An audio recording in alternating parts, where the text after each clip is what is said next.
उपासक उपासिका, आज का ये कार्यक्रम यूं तो एक परंपरागत कार्यक्रम है। 2013 में पहली बार आगरा में बाबा साहब के आगमन की स्मृति में जगदीशपुरा में हमने कार्यक्रम किया था।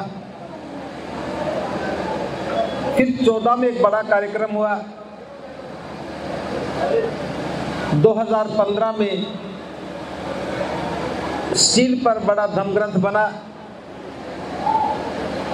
इसी धनौली में बना और उसने जो ख्याति प्राप्त की है, दुनिया की सबसे बड़ी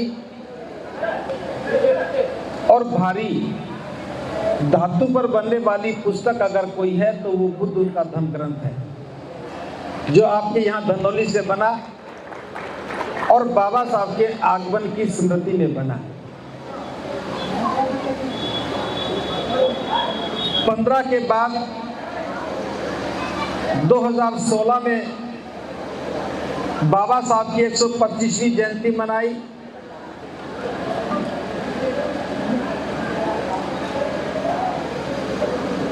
वो भी एक ऐतिहासिक कार्यक्रम था। 1.25 लाख लोगों ने एक साथ बैठ करके धम्म ग्रंथ पढ़ा और जब से वो बुद्ध और उनका धम्म, जो बाबा साहब का लिखा हुआ धम्म ग्रंथ धातु पर बना है और आगरा में 1.25 लाख लोगों ने साथ बैठ करके पढ़ा है, तब से पूरे देश में उसे धम्म ग्रंथ का दर्जा मिला है। तो ये आगरा वासियों के नाम एक कीर्तिमान है और मैं इसके लिए आप सबको साधुवाद देता हूं। लगातार कार्यक्रम चलते रहे, बहुत बड़े बड़े कार्यक्रम हुए। एक कार्यक्रम कोरोना की बेल चढ़ा, लेकिन पिछली बार परिस्थितियां अनुकूलित नहीं थी, फिर भी धनौली के लोगों ने साहस किया। नंगला फकीर चंद, नंगला छवा के लोगों ने मिलकर के प्रयास किया और एक धम्म कारवां निकाल दिया। पिछली बार का धम्म कारवां बड़ा मुश्किल था, क्योंकि बीमारी का प्रकोप था, परमिशन मिलनी नहीं थी, फिर भी हो गया। और इस बार का कार्यक्रम तो कोरोना से भी बड़ा था। कोरोना में तो वही व्यक्ति बीमार हुआ जिसको बीमारी हुई, और होली की बीमारी तो सबको है, सारे लोग संक्रमित हैं। 2 सप्ताह पहले बैठ करके तय किया कि हम कार्यक्रम 18 मार्च को करें या आगे पीछे करें। मैं शांत था, मैंने कहा जैसा भी लोग कहेंगे वैसा ही करेंगे। लेकिन जितने लोग बैठे थे सबने कहा कि हम 18 मार्च का कार्यक्रम 18 मार्च को ही करेंगे। बड़ा मुश्किल है, जिस दिन आदमी आदमी ना हो।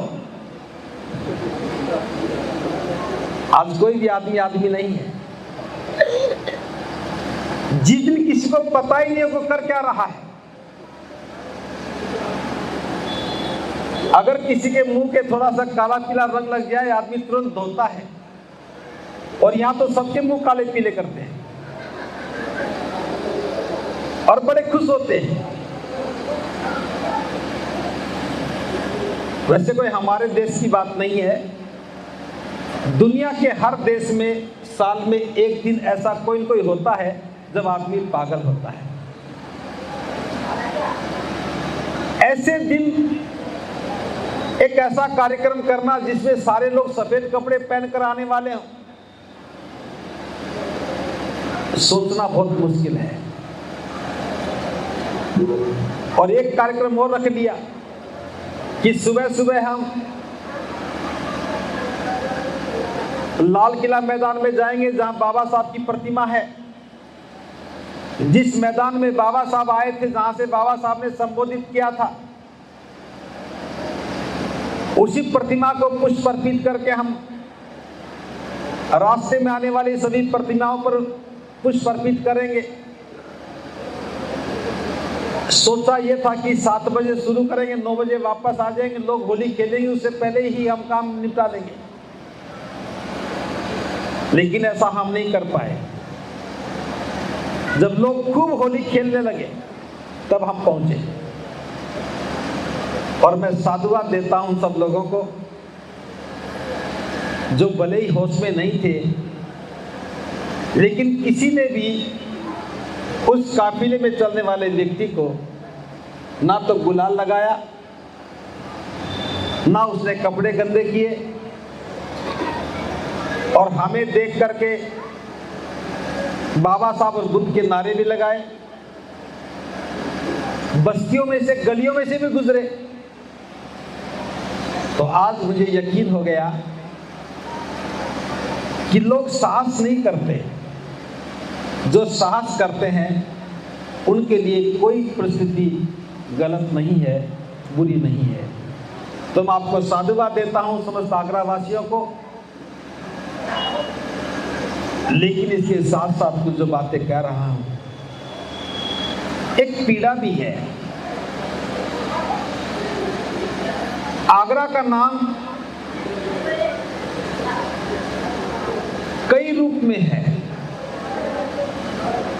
अगर कोई भीम नगरी के आयोजन को देख ले, 14 अप्रैल से होने वाले कार्यक्रमों को देख ले, तो पागल हो जाए। मैंने तो 2 साल पहले देखा, डीजे की आवाज भी ऐसी होती कि शरीर के आर पार निकल जाती है। इतनी ऊंची आवाज में गीत बजते हैं, सारे रास्ते जगमग हो जाते हैं। शायद ही देश के किसी शहर में इतना बड़ा आयोजन होता हो। और कोई भी कहेगा कि बाबा साहब के अनुयायी देखने हो तो आगरा में देखो। अच्छी बात है ये, लेकिन होली के 5-4 दिन के बाद जब सारा आगरा करौली चला जाता है, तब समझना मुश्किल हो जाता कि ये वही आगरा है क्या जो भीमनगरी लगा रहा था।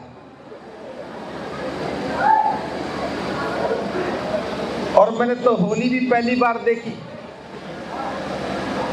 रुका तो पहले भी हूं लेकिन बाहर नहीं निकला।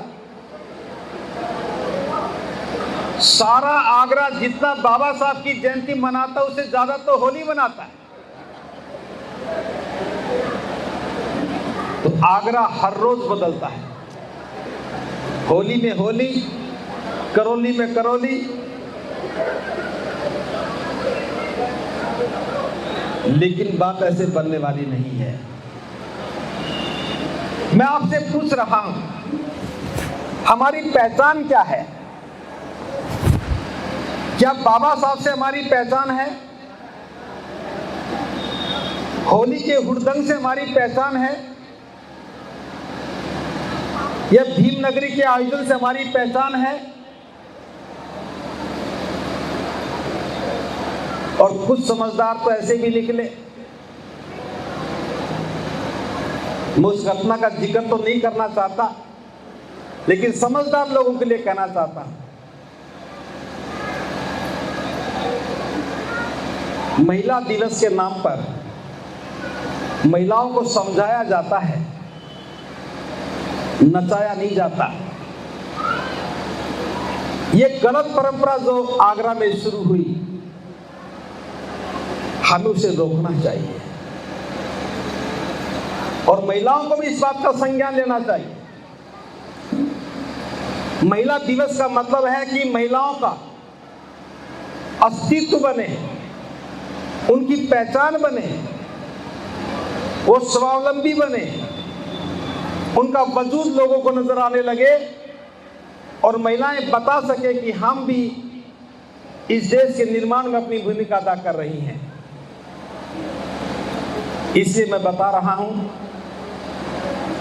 संगठन भी बहुत बनेंगे, सामाजिक कार्यकर्ता भी बहुत होंगे।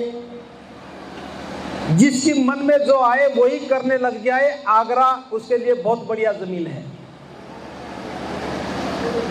लेकिन अब आगरा को सोचना होगा।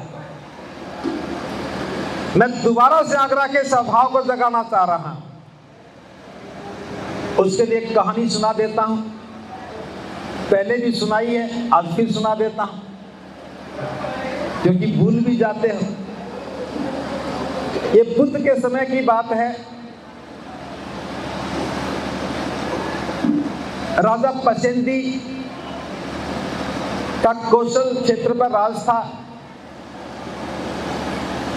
उनके पास एक बहुत ताकतवर हाथी था। उसका नाम था पाइका। और वो हाथी इतना ताकतवर था कि वो जिस भी युद्ध में गया, जो ही वो चिंगाड़ मारता, दुश्मन की सेनाएं उल्टे पैर दौड़ पड़ती थी। जिस भी युद्ध में वो पाइका हाथी गया, राजा पसेंदी ने वो युद्ध जीता। लेकिन समय के साथ वो हाथी बूढ़ा हो गया। अब बूढ़े हाथी को युद्ध में नहीं भेजा जाता, उसे सेना से रिटायर कर दिया। उस हाथी का जो महावत था, हर एक हाथी पर एक महावत होता है जो हाथी को चलाता है, वो बूढ़ा हो गया था। वो भी सेना से रिटायर हो गया। हाथी तो राजा के पास ही रहा, लेकिन जो महावत था वो बुद्ध के पास जाकर के बुद्ध का शिष्य बन गया। एक दिन जो नया महावत था वो हाथी को तालाब पर पानी पिलाने के लिए ले गया। रोज ही ले जाता था, लेकिन उस दिन वो पाइका हाथी तालाब के अंदर तक चला गया और तालाब में दलदल थी और वह हाथी दलदल में फंस गया। उस महावत ने निकालने की बड़ी कोशिश की। वो हाथी जितना भी बाहर निकलने का प्रयास करता, वो उतना ही ज्यादा दलदल में फंस जाता। अब तो हाथी थक करके चूर हो गया। अब तो उसने प्रयास करना ही बंद कर दिया। सैकड़ों लोग तालाब के चारों ओर खड़े हो गए। वो सारे इसे देख रहे थे, मन ही मन दुखी भी थे। सोच रहे थे ये पाइका हाथी तो इसी दलदल में दम तोड़ देगा। राजा को सूचना भेजी कि महाराज, पाइका हाथी दलदल में फंसा है, निकल नहीं पा रहा है, आप ही कोई यत्न करें। राजा ने सैनिकों को कहा कि सैनिकों जाओ, हाथी को बाहर निकालो। सैनिक भी आए, वो भी जो यत्न कर सकते थे करने लगे, लेकिन हाथी बाहर नहीं निकला। फिर राजा ने आदेश दिया कि किसी पुरोहित को बुलाओ। हो सकता कि वो आकर के इस हाथी के कान में कोई मंत्र फूंक दे। उसके कान में मंत्र फूंकने से हाथी में जान आ जाए, बाहर निकल जाए। हाथी का जीवन बचाना जरूरी था। पुरोहित भी बुला लिया, उसने कान में मंत्र भी फूंका, लेकिन हाथी तो टस से मस नहीं हुआ। अब तो सभी लोग यही सोच रहे थे कि बस अब हाथी तो यही मरेगा। तालाब के चारों जो भीड़ थी, उनमें कुछ बौद्ध भिक्षु भी खड़े थे। एक बौद्ध भिक्षु उनमें से बाहर निकला और वो तथागत के पास गया। जाकर के कहने लगा, ए तथागत, महाराज पसेंदी का पाइका हाथी दलदल में फंसा है, निकालने के सारे यत्न कर लिए, सारे प्रयास निष्फल हो गए। आप तो महाकारुणिक हैं, हो सके तो पाइका हाथी का जीवन बचा दो। तथागत को याद था कि उस हाथी का महावत उसके पास है। तथागत ने महावत को बुलाया और कहा कि जाओ और पाइका हाथी का जीवन बचाओ। तथागत का आदेश मिलते ही वो महावत तालाब पर गया।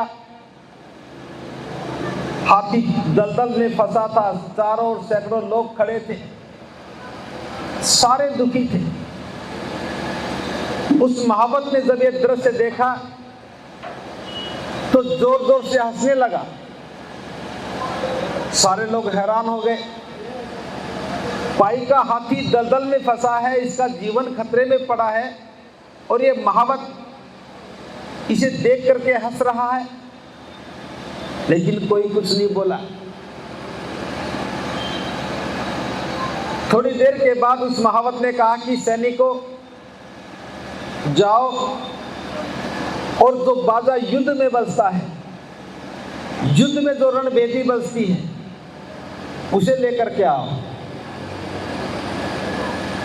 राजा का हाथी था, राजा की सेना थी। तुरंत आदेश को माना और सैनिक गए, वो रणभेदी ले आए। वो महावत हाथी पर बैठा और सैनिकों को कहा कि सैनिकों, रणभेदी बजाओ, बिगुल बजाओ। जो ही सैनिकों ने बिगुल बजाया, उस महावत ने हाथी को इशारा किया और हाथी ने एक जोर से चिंगाड़ मारी और चिंगाड़ लगते ही हाथी दलदल से बाहर आ गया। सारे लोग हैरान हुए। हाथी को रस्से से बांधा नहीं, हाथी को खींचा नहीं, महावत ने भी कुछ किया नहीं। कितने घंटों से लगे थे, लेकिन महावत ने क्या किया कि एकदम से हाथी बाहर निकल आया। लेकिन सभी लोग खुश थे, हाथी का जीवन बच गया। सभी अपने अपने घर चले गए। वो बहुत भिक्षु भी अपने विहार में चले गए। सांझ के समय जब तथागत देशना देने लगे, सारे भिक्षु बैठे थे। किसी एक भिक्षु ने पूछा, हे तथागत, आज दो घटनाएं घटी हैं। जिस महावत को आपने पाइका हाथी का जीवन बचाने के लिए भेजा था, उस महावत ने दो काम किए। पहला तो जाते ही वो जोर जोर से हंसने लगा। एक तथागत, वहां तो सारा दुखद वातावरण था, हाथी का जीवन खतरे में था, सारे लोग दुखी थे, लेकिन वो महावत जोर जोर से क्यों हंसा, हमारी समझ में नहीं आया। और दूसरी बात, जब हाथी को खींच रहे थे वो बाहर नहीं निकल पाया। हाथी को निकालने के जो प्रयास कर रहे थे वो हाथी बाहर नहीं निकल पाया। और महावत ने कुछ किया नहीं कि बिगुल बजा और हाथी चिंगाड़ लगा करके बाहर निकल आया। हे तथागत, ये कैसे हुआ?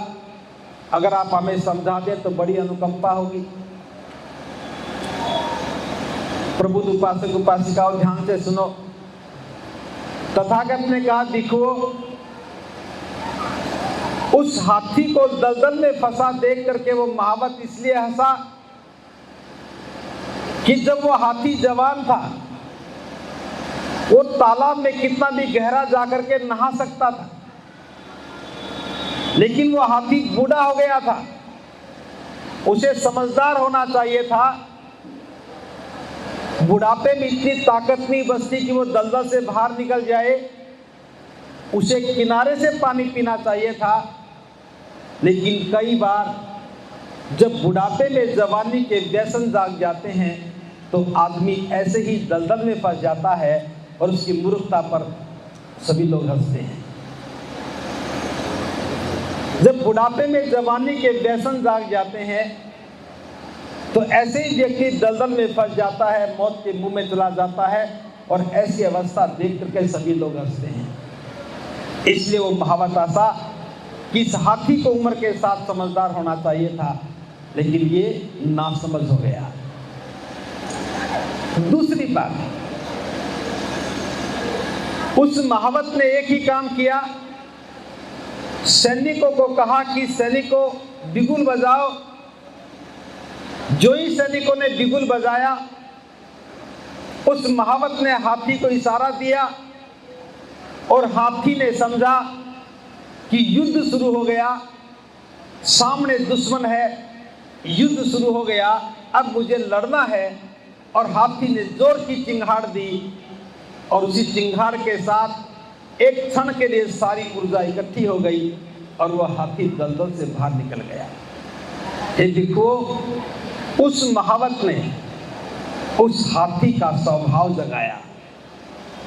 जो हाथी ये मान बैठा था कि वो तो बूढ़ा है, वो तो थक गया है, दलदल में फंसा है, अब तो मरना ही है, बस उस महावत ने बिगुल बजा करके उसके स्वभाव को जगाया कि युद्ध शुरू हो गया, अब तो लड़ना है। जो ही स्वभाव जगा, उसने चिंगाड़ मारी और हाथी दलदल से बाहर निकल गया।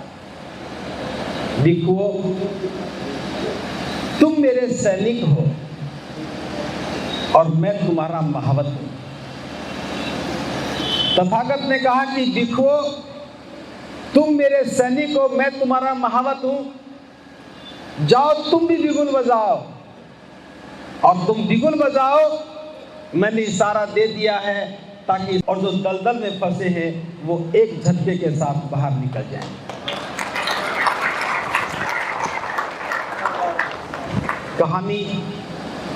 कहानी नहीं थी, ये हकीकत थी। तो मैं भी एक ही काम कर रहा हूं, आप सब बिगुल बजाओ, आगरा का स्वभाव जाग जाए, इस काले पीले बनने के त्योहार से वो बाहर निकल जाएं, बाबा साहब को समझ जाए, महाकालिक बुद्ध को समझ जाए, अपनी पहचान बना लें। सारे देश के लोग इस बात के लिए आगरा में आए कि आगरा बौद्धों की नगरी है, बौद्धों का नगर है, और यहाँ दो ही चीजें हैं, एक तो ताजमहल है और दूसरा बाबा साहब की स्मृति है। ये पहचान पूरे देश को एक नया जीवन दे सकती है। लेकिन अफसोस इस बात का है, हम जितनी उम्मीद आगरा से करते हैं, जितनी कोशिश आगरा में करते हैं, ये उल्टा गियर लगा के चलते हैं। वो दौर जा चुका है, जिसके मन में जो आया सो कर लिया। अब तो मैं नौजवानों से एक उम्मीद कर रहा हूं, आपने सब कुछ देखा है, खूब सारे संगठन बना लिए, खूब सारे कार्यक्रम कर लिए, हर कोने में तरह तरह के कार्यक्रम भी आयोजित हो रहे हैं, बौद्ध लोग भी अपने कार्यक्रम कर रहे हैं, अबौद्ध भी कर रहे हैं, सत्संग भी हो रहे हैं, कीर्तन भी हो रहे हैं, करौली भी जा रहे हो, किसी और भी डेरे में जा रहे होंगे। वो हमारी मंजिल नहीं है। हमें तो एक ही तरफ जाना चाहिए, जहां इशारा बाबा साहब ने किया। आगरा के लिए ये बहुत बड़ी बात है कि बाबा साहब यहां 18 मार्च 1956 में आए और उस दिन तक बाबा साहब बौद्ध नहीं बने थे। 18 मार्च 1956 में जब बाबा साहब यहाँ आए, उस दिन तक बाबा साहब बौद्ध नहीं बने थे, लेकिन आगरा में बुद्ध विहार की नींव रख करके वहां महाकारुणिक बुद्ध की प्रतिमा स्थापित करके एक संदेश दे दिया था कि आपकी मंजिल बुद्ध की शरण है। हमारी मंजिल बुद्ध की शरण थी, लेकिन आज के दिन चक्की पाठ वीरान नजर आ रहा है। धनौली में बाबा साहब नहीं आए थे, लेकिन यहां तो लग भी रहा कि बाबा साहब आए थे। और जहां बाबा साहब आए वहां कुछ लग ही नहीं रहा। तो ये आगरा के लोगों को सोचना चाहिए, ये कोई कार्यक्रम मेरा नहीं है, मेरे लिए नहीं है, धम्मभूमि के लिए नहीं है। ये कार्यक्रम हमारी जिम्मेदारी है कि बाबा साहब ने आकर के हमें जो एहसास करवाया, बाबा साहब ने आकर के हमें जो मार्गदर्शन दिया, बाबा साहब ने आकर के हमें जो लक्ष्य दिया, उस लक्ष्य को पूरा करना हमारा दायित्व था। इसलिए हमें एक गंभीर योजना बनानी है। आप किसी भी संगठन से काम करें, आपके संगठन का कोई भी नाम हो, हमें इससे कोई फर्क नहीं पड़ता। काम करने के लिए आप जिस भी संगठन में जाएं कोई बात नहीं, लेकिन लक्ष्य एक होना चाहिए कि हम बौद्ध बने और बाबा साहब के बताए हुए मार्ग पर चले, और बौद्ध भी सच्चे बने और अच्छे बने। अच्छे कौन से? जो शीलवान हो, जो बुद्ध विहार बनाए हैं उनको साफ सुथरा रखें, जो बाबा साहब की प्रतिमाएं लगाई हैं कम से कम सप्ताह में एक बार जाकर के उनको कपड़ा भी लगा दें, वहां बैठ कर के कुछ समाज के विकास की बात करें। जो गलत परंपराएं हैं जो हमारी पहचान बना सकती हैं, बच्चों की शादियां बिना दहेज के, बिना बैंड के, बिना टेंट के, बिना बारात के करें।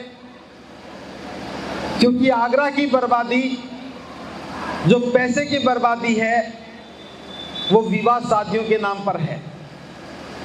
और मैं देख रहा हूं, जिसके पास बहुत सारा पैसा वो तो किसी की सुनता नहीं है, और जिसके पास बिल्कुल भी नहीं है वो पीछे हटता नहीं है। एक छोटा सा सवाल पूछ रहा हूं, उत्तर भले ही मत देना, घर में जाके सोचना। एक गरीब आदमी है जो बिल्कुल अनपढ़ है, कभी पढ़ने नहीं गया, मजदूरी करके गुजारा करता है, घर में कोई पैसा नहीं, उसे अपने बेटे या बेटी की शादी करनी है, और हम ये मानते कि 2 लाख रुपए में शादी हो जाती है, गरीब आदमी की हो जाती है। वो 2 लाख रुपया कहीं से कर्ज लेता है और अपने बच्चे की शादी कर देता है। अब दूसरा भी आदमी है जो पढ़ा लिखा है, जो नौकरी करता है, समझदार भी है, उसे भी अपने बच्चे की शादी करनी है, वो 5 से 7 लाख रुपए में शादी कर देता है। अब तीसरा आदमी भी है जो पढ़ा लिखा भी है, समझदार भी है, ज्यादा पैसे वाला भी है, वो अपने बच्चे की शादी 10 से 15 लाख में करता है। अब 3 आदमी को उदाहरण दिए मैंने। एक गरीब आदमी है, अनपढ़ है, 2 लाख में शादी कर रहा है। एक पढ़ा लिखा है, नौकरी वाला है, पैसे भी है, 5 से 7 लाख में शादी कर रहा है। और तीसरा आदमी पढ़ा लिखा है, समझदार है, पैसे वाला है, 10 से 15 लाख में शादी कर रहा है। इनमें समझदार कौन सा है? कौन सा समझदार है? 2 वाला? कैसे 2 वाला? समझदार होता तो 7 लाख की जरूरत क्या थी? तो आगरा भी इन तीनों के बीच में है। कोई 2 लाख वाला है, कोई 5 से 7 लाख वाला है, कोई 10 से 20 लाख वाला है, लेकिन समझदार कोई नहीं है। कोई नहीं है ना? चलो एक और सवाल पूछ लेता हूं, समझने में आसानी हो जाए। हम ये सोचते थे कि पढ़ा लिखा समझदार होता है, विवाह शादी में समझ दिखती नहीं दिखती ना। कभी सोचना कि शादी में बारातियों का क्या योगदान है? कोई बाराती कोई सहारा देता है, और जो बाराती बनता है वो उत्पाती बनता है। जो ही बाराती बनोगे उत्पाती बन जाते हो। मैं ये बात इसलिए समझा रहा हूं क्योंकि मैं चाहता हूं कि बिगुल बजे, और बिगुल बजे तो स्वभाव जाग जाए, स्वभाव जाग जाए तो परंपराएं बदल जाएं। और क्या बिगुल बजना चाहिए? कौन सा बिगुल बजना चाहिए? ये बारात कहां से शुरू हुई कभी सोचते नहीं हो। पहले आज से 100 साल पहले की बात बताऊं और आज से 60 साल पहले की बताऊं, मैं भी उस बारात का गवाह हूं। पहले बारात पैदल जाती थी या बैलगाड़ी ऊंट गाड़ी में जाती थी। पक्के रास्ते नहीं होते थे, पक्के रास्ते नहीं होते थे, घने जंगल होते थे। और जब बारात जाते शादी के लिए जाते थे तो लड़की वाला फेरे के समय पैसे मांगता था। कितने पैसे मांग ले कुछ पता नहीं था, इसलिए एक आदमी जो गांव में अमीर आदमी होता था वो पैसे साथ लेकर के जाता था, और चोर लुटेरे को पता लग जाता था ये शादी करने जा रहे हैं, इनके पास आभूषण भी है, पैसा भी है, वो लूट लिया करते थे। और शादी के बाद जब लड़की आती थी वो भी आभूषण पहन के आती थी, उसको लूट लिया करते थे। लुटेरे होते थे, कोई पुलिस स्टेशन नहीं था, राजा पता नहीं कहाँ बैठा है, घटना कहाँ हो रही कोई सुनता नहीं था। तब उसका समाधान निकाला कि गांव बस्ती के मजबूत मजबूत 15, 20, 30 नौजवान हाथ में लाठी लेके साथ जाते थे ताकि चोरों से सुरक्षा की जा सके। अब ये 100 साल पहले ठीक थी, 50 साल पहले ठीक थी। अब सड़कें बन गई, पुलिस स्टेशन लग गए, कोई चोर उचक्का रास्ते में चोरी नहीं करता, तो बारातियों का योगदान क्या रह गया? इसलिए बाराती जाता है तो उत्पात मचाता है, तोड़फोड़ करता है, गाली गलौज करता है, शराब पीता है, फुअड़ नाचता है। और अब सारे ही हो, बाराती कौन कौन बने हैं वो सारा बुरा मान सकते मेरी बात का। जो भी बाराती बना मेरी बात का बुरा मान सकता है। अब बारात का कोई उपयोग नहीं, लड़की की शादी होती है और लड़की वाला भी फिर निमंत्रण बांटता है। बाबा साहब ने कहा कि विवाह 2 परिवारों के आपसी समझौते का नाम है। एक लड़की पक्ष है, एक लड़का पक्ष है, दोनों की सहमति से लड़की और लड़का जो बालिग हैं वो जीवन साथी के रूप में साथ रह सकते हैं। बस इस बात की मान्यता देना, इस बात के लिए समझौता करना, ये विवाह है। ऐसा किसने कहा? बाबा साहब ने कहा। तो हमें बाबा साहब की बात माननी चाहिए। जब समझौता 2 परिवारों का है तो निमंत्रण किस लिए बांटते हो? अब निमंत्रण बांटते हो तो टेंट लगाना पड़ता है, जिनको कार्ड दिया उनको दावत देनी पड़ती है। जब लोग आएंगे तो बैंड भी बजाना पड़ेगा, बैंड बजेगा तो पीना भी पड़ेगा, पिएंगे तो नाचेंगे, नाचेंगे तो पीटेंगे।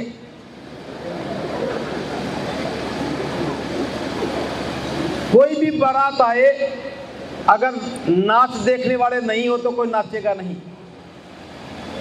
अब ये सारी जो गलत परंपराएं हैं, कभी आवश्यकता रही होगी, लेकिन आज कोई आवश्यकता नहीं। जो बाबा साहब के सच्चे अनुयायी हैं मैं उनके लिए बताना चाहता हूं, जो संकल्पित होना चाहते हैं, जैसा बाबा साहब ने कहा वैसा करना चाहते हैं। बाबा साहब का इकलौता बेटा था, नाम था यशवंत। जिस दिन यशवंत की शादी थी उस दिन बाबा साहब बहुत दूर एक जनसभा को संबोधित कर रहे थे।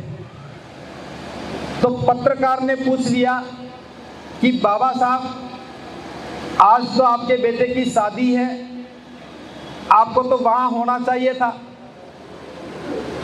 फिर उसकी तो मां भी नहीं है, आप पिता हैं, आपको वहां होना चाहिए।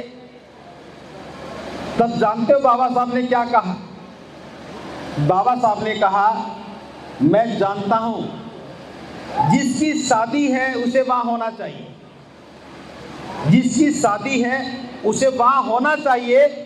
मेरे पास इन फिजूल के कामों के लिए कोई समय नहीं है। बाबा साहब के लिए शादी फिजूल का काम थी और आगरा वासियों के लिए शान का काम बन गई। जिस बात को बाबा साहब फिजूल की बात कह रहे हैं, आगरा वाले उसे शान ढूंढ रहे हैं। बड़ी बारात आई, बड़ी इज्जत हो गई, बड़ा टेंट लगा, बड़ी इज्जत हो गई, बड़ी दावत की, बड़ी इज्जत, बड़े होटल में शादी हो गई, बड़ी इज्जत हो गई। क्या इनसे इज्जत हुई? जो आपने कमाया वो एक दिन में खर्च हो गया। प्रबुद्ध उपासक उपासिकाओं, ये बात मैं इसलिए कह रहा हूं, जिस दिन आगरा के लोग खड़े हो जाएंगे, बाबा साहब की इस बात को समझ जाएंगे कि 18 मार्च को बाबा साहब ने आकर के हमें एक रास्ता दिखाया था और वो रास्ता हमारी खुशहाली का था, हमारी समृद्धि का था, हमारी पहचान बनाने का था। तो एक बिगुल बजाओ कि आगरा में कोई भी शादी होगी तो बैंड नहीं बजेगा, आगरा में कोई भी शादी होगी तो टेंट और दावत नहीं होगी, आगरा में कोई भी शादी होगी तो निमंत्रण कार्ड नहीं बटेंगे। कुछ लोगों की इज्जत कम हो सकती है, लेकिन समाज की जब इज्जत बनेगी तो हम सबकी इज्जत बनती है।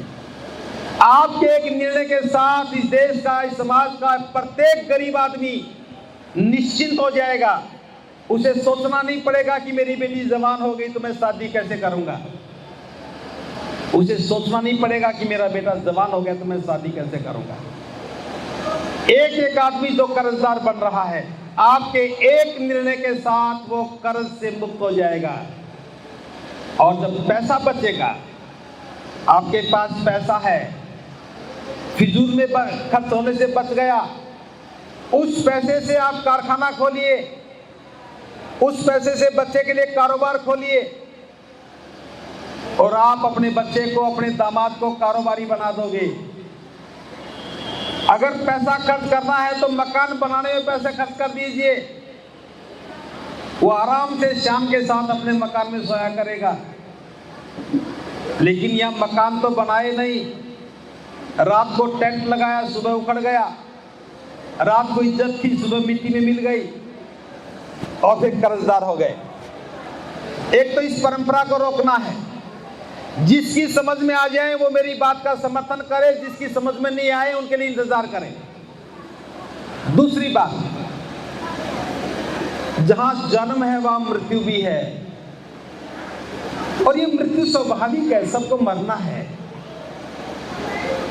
आगरा मुझे अभी समझ में नहीं आया, जब भी किसी के घर में किसी की मृत्यु हो जाती है तो 3 या 4 दिन के बाद वो उठावनी करते हैं। उठावनी वो बौद्ध रीति से करते हैं, उठावनी बौद्ध रीति से करते हैं। फिर अस्थियां लेकर के कहां जाते हो? गंगा जाते हैं। अस्थियां गंगा ले जाते हो, गंगा में पंडा बैठा है, पंडा आपको घुमा देता है, फिर घर में आकर के कर्मकांड करते हैं। अगर बौद्ध हो तो मैं बताना चाहता हूं, उठावनी तक तो ठीक है, 3 दिन के बाद, 4 दिन के बाद सभी इकट्ठे हो गए, जाने वाले व्यक्ति के प्रति श्रद्धा सुमन अर्पित कर दिया, तथागत का अनित्य की देशना सुना दी। जो अस्थियां हैं जाने वाले व्यक्ति की, उनका क्या करना है, ये बात ध्यान से सुन लो। हमारा शरीर 4 तत्वों से बना है, पृथ्वी, वायु, अग्नि, जल। ये 4 धातुएं जब मिलती हैं तब जीवन बनता है और जब बिखर जाती है तो जीवन नष्ट हो जाता है। मरने के बाद जब हम जलाते हैं, उसमें जो पानी था वो भाप बन करके पानी में चला गया, उसमें जो वायु थी वो वायुमंडल में चली गई, उसमें जो अग्नि थी वो तापमान में चली गई, उसमें जो पृथ्वी धातु थी वो राख और हड्डियों के रूप में धरती पे आ गई। 4 तत्वों से शरीर बना था, पानी पानी में गया, वायु वायु में, अग्नि अग्नि में, पृथ्वी पृथ्वी में। प्रकृति ने अपना हिसाब खुद कर लिया। बात समझ में आई? फिर भी आप पूछते होंगे अस्थियों का क्या करें? तो बौद्धों की परंपरा ये है, अस्थियां उठाओ। अगर हमारे पास अपनी जमीन है तो अपनी जमीन में, अगर अपनी जमीन नहीं है तो सरकार की जमीन पे किसी भी सड़क के किनारे पर गड्ढा खोदो, उसमें अस्थियां डालो और उस पर एक सुंदर सा पेड़ लगा दो। आम का लगाओ, जामुन का लगाओ, पीपल का, बरगद का, जो भी पेड़ चाहो पेड़ लगाओ। 2-3 साल तक उसकी रखवाली करो। जो पेड़ 4-5 साल का हो जाएगा, बड़ा हो जाए, घर में खटपट हो जाए, घर में तनाव हो जाए, मन ना लगे, तो उस पेड़ की छाया में जाके बैठ जाओ। अगर पिता की अस्थियों पर हैं तो पिता याद आएंगे, माँ की अस्थियों पर हैं तो लगेगा कि जैसे माँ की गोदी में बैठा हूं। शांति मिल जाएगी।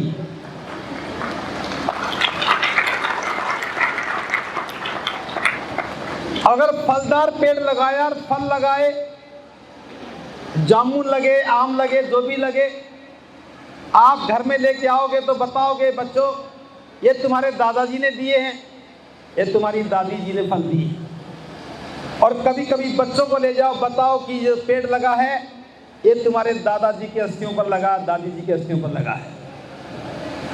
फिर कभी तुम्हारा भी नंबर आ जाए तो बच्चों को क्या करना है, उसी पेड़ के बगल में गड्ढा खोद करके आपकी अस्थियां लगा देंगे और कई पीढ़ियों तक मरने के बाद भी साथ साथ रहेंगे। इसलिए अस्थियों को पानी में मत बहाओ, वो प्रकृति के विरुद्ध है और कोई भी बौद्ध प्रकृति के विरुद्ध काम नहीं करता।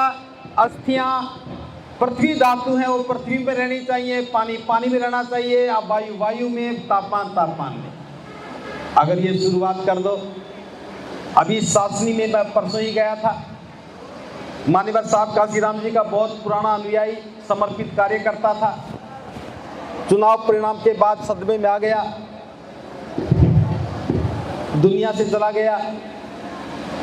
तो परसों ही उनकी अस्थियों को लेकर के उन्हीं के खेत में पीपल का पेड़ लगाया। 2 पेड़ लगाए, एक आम का पेड़ लगाया, एक पीपल का पेड़ लगाया और कई सौ लोगों की मौजूदगी में लगाया। ये स्मृतियां हैं, अपने पुरखों की स्मृतियों को मिटाओ मत। कई सौ साल के बाद जो कभी खुदाई होगी, हर पेड़ की जड़ में से हड्डियां निकलेंगी, डीएनए टेस्ट करेंगे कि ये बौद्ध अनुयायी थे। किसी भी पेड़ की जड़ में अस्थियां मिलेंगी तो लोग समझ लेंगे कि ये बौद्ध अनुयायी रहे होंगे, क्योंकि पेड़ की जड़ में अस्थियों का होना बौद्धों की परंपरा है और बता सकेंगे हमारा देश बौद्ध है। अब जो ताली बजा रहे हैं उन्हें इस बात का समर्थन भी करना चाहिए। और महिलाओं से कह रहा हूं, आप जिद मत किया करो ना जी, हम तो गंगा जी जाएंगे, गंगा में कुछ नहीं है, ये यमुना गंगा में मिल जाती है। लेकिन आगरा में गलत परंपराएं बहुत जल्दी पनपती हैं। अब कबीर घाट पर भी अस्थियां बहराने लग गए। ये परंपरा बौद्धों की नहीं है। अस्थियां लेकर के ना तो बोध गया जाओ, ना सारनाथ कुशीनगर जाओ, ना यमुना में ना गंगा में। अस्थियां जहां भी जमीन मिले उसमें रखो और वहां पे पेड़ लगा दो। ये 2 परंपराएं बदल लो। घर में किसी के मरने के बाद सिर का मुंडन मत करवाओ और किसी कर्मकांड को मत करो। इतना काम करने से हमारी पहचान बनेगी। जीते जी भी हमारी पहचान की सारे सफेद ड्रेस में आए बौद्ध हैं और मरने के बाद भी हमारी पहचान बनेगी कि हमारी अस्थियां जमीन के खजाने में रखी हुई हैं। तो बौद्ध इतिहास बनाते अगर सम्राट अशोक 84,000 स्तूप ना बनाते और उन स्तूपों में तथागत की अस्थियां ना होती, उन स्तूपों में अरहत भिक्षुओं की अस्थियां नहीं होती, तो भारत से बौद्धों का इतिहास मिट गया होता। सारिपुत्र मोदगल्याण की अस्थियां भी सांची के स्तूप में मिली। सारी दुनिया जानती है कि सारिपुत्र मोदगल्याण की अस्थियां हैं। जितने भी 84,000 स्तूप हैं, महाकारुणिक बुद्ध की अस्थियां मिली, हमारी विरासत हमारे सामने है। तो अपनी विरासत को संजोने का काम करो। और आगरा से जब ये संदेश जाएगा, आगरा से जो हवा चलती है वो सबसे पहले फिरोजाबाद और टुंडला को लपेट में लेती है। फिर आगरा की हवा से धौलपुर और भरतपुर, मथुरा थोड़ा बाद में समझता है, क्यों मथुरा थोड़ा ब्रिज में आ जाता है और फिर अलीगढ़ आ जाता है। आगरा से हुई शुरुआत 3 राज्यों को प्रभावित करती है, मध्य प्रदेश को, राजस्थान को और उत्तर प्रदेश को। इसलिए मैं ये बात कह रहा हूं, 18 मार्च हमारे लिए बहुत महत्वपूर्ण है। हर बार 18 मार्च को कोई नया संदेश लो, हर 18 मार्च को कोई नया संकल्प लो और हम देखेंगे हमारी पहचान बनने लगेगी। सफेद कपड़े पहनना शुरू करो, घर में चाहे कैसे भी पहनो, रंग बिरंगे, विवाह शादी में कैसे पहनो, लेकिन जब भी धार्मिक कार्यक्रमों में आओ सफेद कपड़ों में आओ। महिलाएं चाहे सूट पहने या साड़ी पहने, लेकिन ये बात नहीं होनी चाहिए कि महिलाएं साड़ी ही पहनेंगी। महिलाएं सूट भी पहने, साड़ी भी पहने और सफारी भी पहने।